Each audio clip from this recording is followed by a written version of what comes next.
final talk of the session, we have Alex Edmonds from Oxford, and he'll talk about private transformers for patient timelines. Hi, everybody. It's a real privilege to be here today, so thank you very much for having me. This work is a collaboration between two groups. The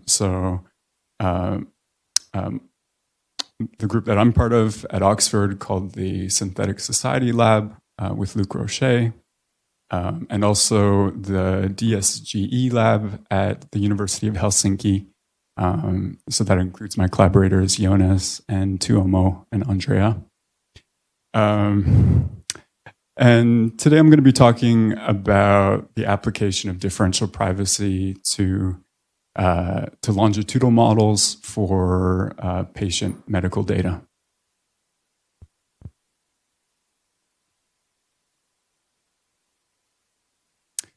So the big question here that I think many of us are all trying to answer is, how do we model complex real-world data under differential privacy?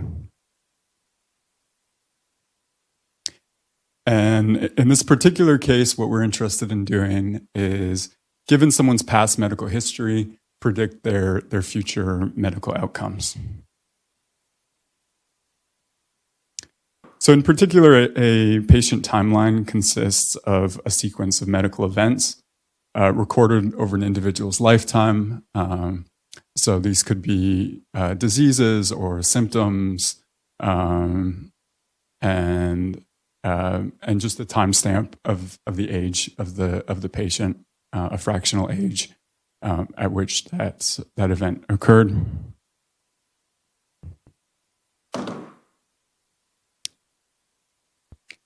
And these medical events are coded, so often using ICD codes or other standardized codes.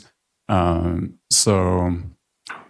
we're passing these objects to a model, they're not represented by these natural language descriptions, but rather by these standardized codes.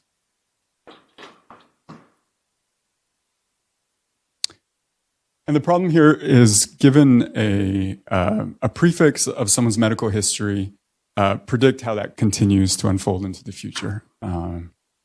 So given the sequence up until a certain point of time, predict how that continues to unfold.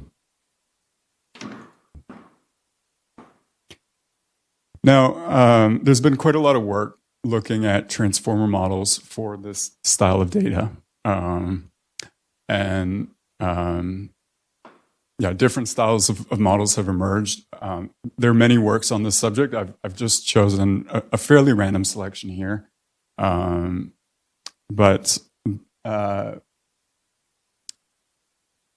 middle one here is this is a paper about the model Delphi. And Delphi's been particularly influential on our work.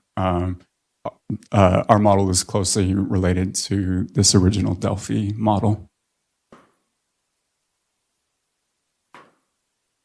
Now, it's a transformer model. However, it's not a language model, or not a model for natural language. And so it's worth just clarifying that. So whereas for a language model, tokens would be word components, in our setting, tokens are these ICD codes. And whereas for a language model, it would be sequenced by integer positional values. Here we have these continuous timestamps, so the age of the patient.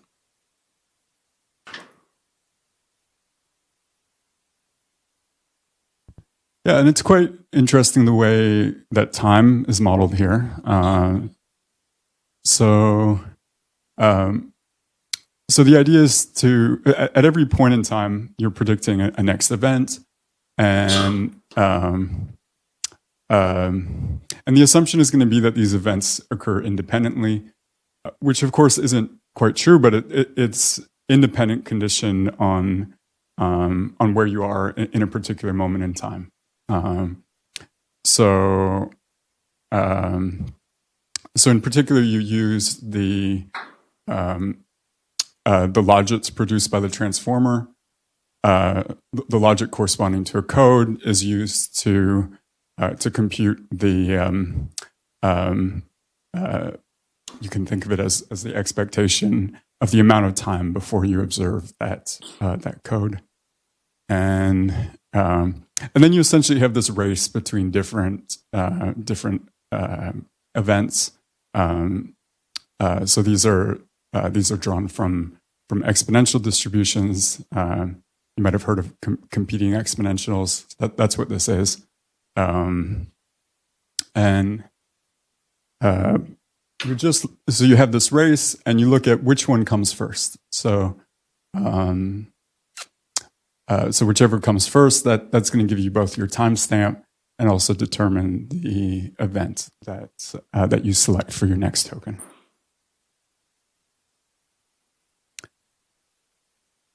Yeah, and so you have two kinds of loss here. You have event loss and you have time loss. Both are defined in terms of negative log likelihood of predicting that next either event or timestamp. And total loss is just the sum of these two.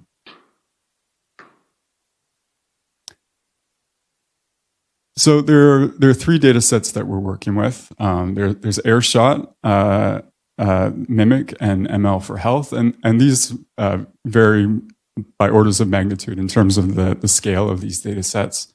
So far, most of our exploration has been just on Airshot. But ultimately, the goal is to run this model at scale on this ML for health data. And we're quite lucky to have access to this through our Finnish collaborators. So this is a data set of 5 million medical patients, basically the entire population of Finland, and very high quality data. So we're quite excited to run our model at scale on that data set.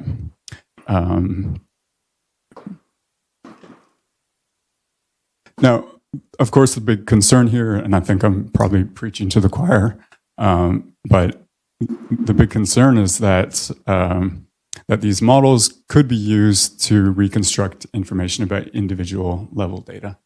And here I've just cited an early work on reconstructing training data from the output of language models. But there's good reason to think that this would also apply in the setting of longitudinal models.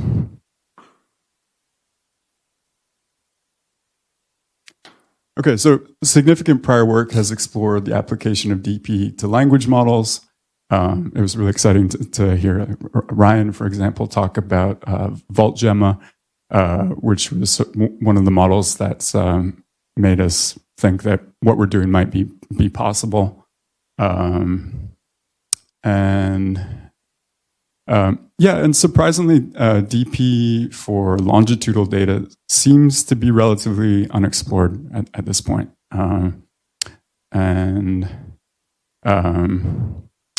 so on one hand, you have sort of the high stakes of medical data, and which motivates using differential privacy.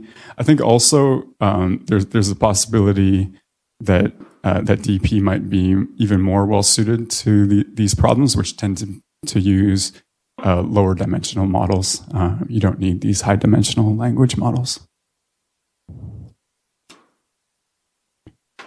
Yeah, and we're taking advantage of the library FastDP by AWS Labs, which supports virtual batching, ghost clipping for memory efficient training, and we're doing DP SGD with Poisson batches. And we've re-implemented the original Delphi model in PyTorch and integrated differential privacy using FastDP.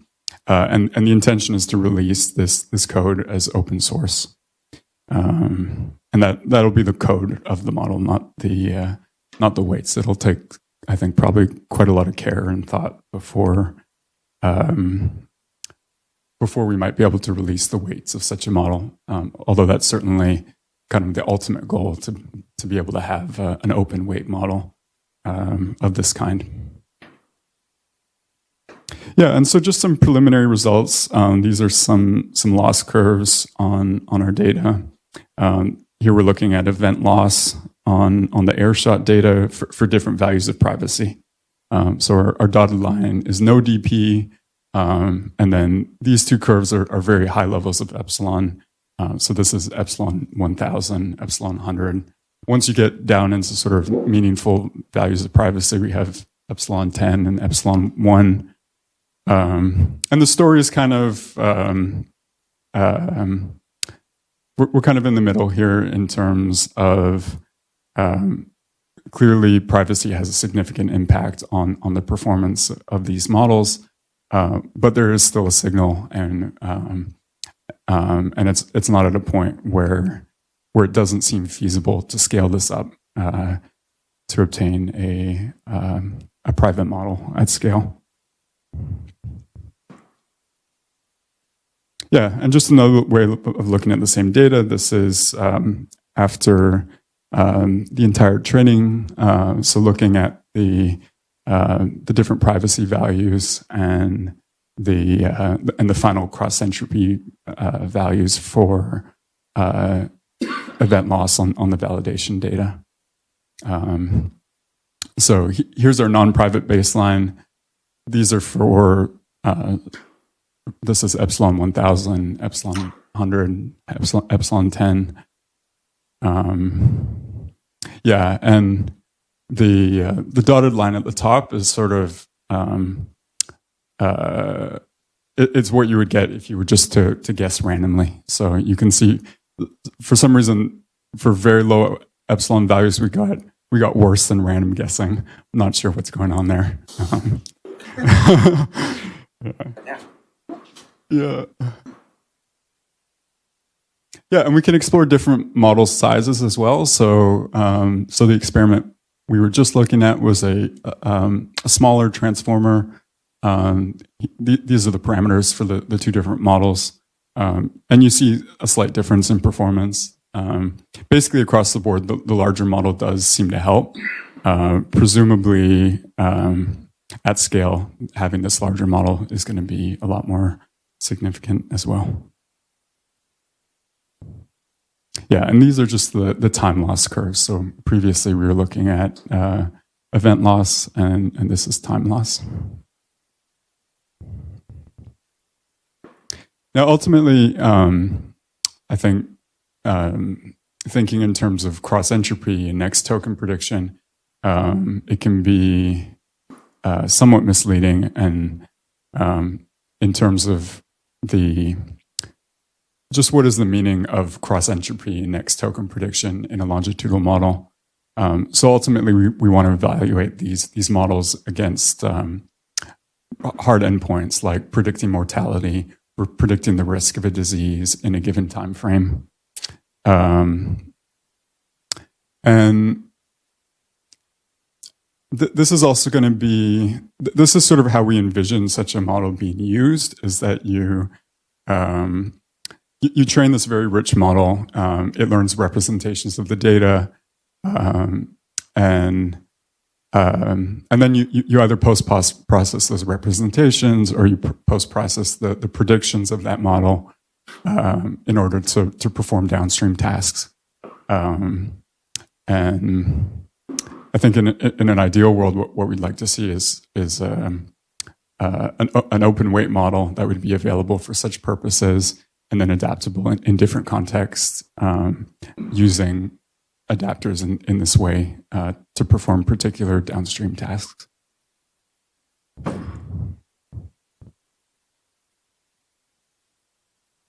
Yeah, and so, in particular, we'd like to understand how does epsilon affect performance on these downstream tasks. And our biggest question is how is this going to scale? So this is still a work in progress. Ultimately, the goal is to run these models at scale on the ML for health data. So going from about 7,000 training examples to 5 million. So the story could change a lot at that scale. And yeah, we're quite excited to see where that takes us.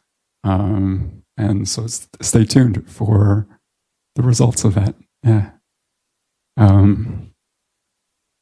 Thank you. That's the end of my talk. Thank you, Alex. And I suggest saving the questions for Alex for the break. So now Sounds we good. have a quick break. Sounds good. We have a quick break until 10:30. Just a quick reminder to bring your topic suggestions for the small group discussions to the poster board down here, and we'll announce the topics and the room assignments at the beginning of the next session. So to close, let's give a big round of applause for all the speakers in this session.